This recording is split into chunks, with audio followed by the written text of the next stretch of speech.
Your dream vacation to Sri Lanka starts from rupees 24,999 only with GT Holidays. டூ-வீலரில் சென்ற police, பின்னால் வந்த private bus, நடு ரோட்டில் கேட்ட அலறல் சத்தம். ராங் ரூட்டில் சென்றாரா காவலர்? முக்கிய சாட்சியாக மாறிய சிசிடிவி.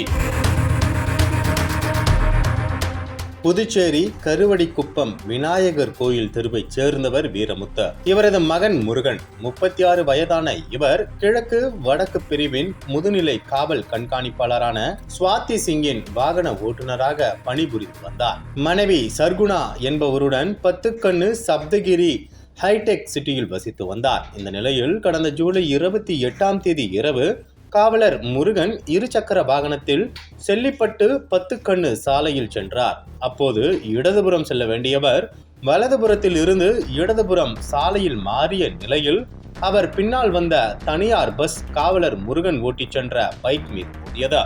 இதில் தூக்கி வீசப்பட்ட முருகன் தலையில் பலத்த காயமடைந்தார். உடனே அவரை மீட்க அருகில் இருந்தவர்கள் ஆம்புலன்ஸுக்கு தகவல் கொடுத்தனர். தகவலின் பேரில் சம்பவ இடத்திற்கு ஆம்புலன்ஸ் விரைந்து வந்து அதன் மூலம் உயிருக்கு போராடி கொண்டிருந்த காவலர் முருகன் ஊசுட்டேரி லட்சுமி நாராயண மருத்துவக் கல்லூரி மருத்துவமனைக்கு அழைத்து செல்லப்பட்டார். அங்கு முதலுதவி சிகிச்சை பெற்றவர் மேல் சிகிச்சைக்காக ஜிப்மர் மருத்துவமனைக்கு மருத்துவர்களால் மாற்றப்பட்டார். தொடர்ந்து அங்கு உயிருக்கு ஆபத்தான நிலையில் காவலர் முருகன் சிகிச்சை பெற்று வந்த நிலையில் அவரது மனைவி சர்குணா விபத்து குறித்து வில்லியனூர் போக்குவரத்து போலீசாரிடம் புகார் கொடுத்தார். புகாரின் பேரில் வழக்கு பதிவு செய்த வில்லியனூர் போக்குவரத்து போலீசார் விழுப்புரம் மாவட்டம் கல்பட்டு சிறுவாக்கூரைச் சேர்ந்த தனியார் பஸ் டிரைவர் ராமச்சந்திரனை கைது செய்து விசாரித்து வருகின்றனர். இதனிடையே கடந்த ஜூலை 23 ஜிப்மரில் தீவிர சிகிச்சை பிரிவில் சிகிச்சை பெற்று வந்த காவலர் முருகன் அதிகாலையில் சிகிச்சை பலனின்றி பரிதாபமாக உயிரிழந்தார். இந்த நிலையில் விபத்து நடந்தபோது தனியார் பேருந்தில் பொருத்தப்பட்டு இருந்த சிசிடிவி காட்சிகள் வெளியாகி வைரலாகி வருகிறது.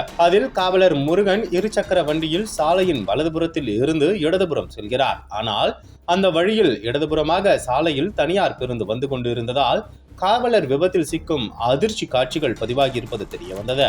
தொடர்ந்து தனியார் பேருந்து அதிவேகத்தில் வந்ததா, அதனால் ஏற்பட்ட விபத்தா என்று பல்வேறு கோணங்களில் வில்லியனூர் போக்குவரத்து போலீசார் விசாரணை மேற்கொண்டு வருகின்றனர்.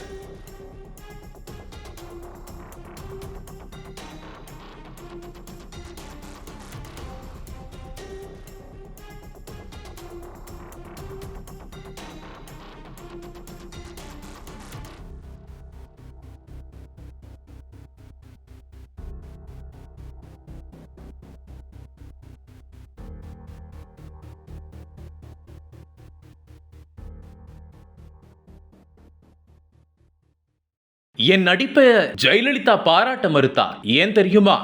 நக்கீரன் இதழில் சினிமா கொட்டகை டைரக்டர் ரைட்டர் VC குகநாதன் எழுதி வரும் புதிய தொடர் வாங்கி படியுங்கள் உங்கள் நக்கீரன். அனல் பறக்கும் செய்திகளை அப்டேட் செய்து கொள்ள நக்கீரன் களத்தை இப்பவே சப்ஸ்கிரைப் பண்ணுங்க.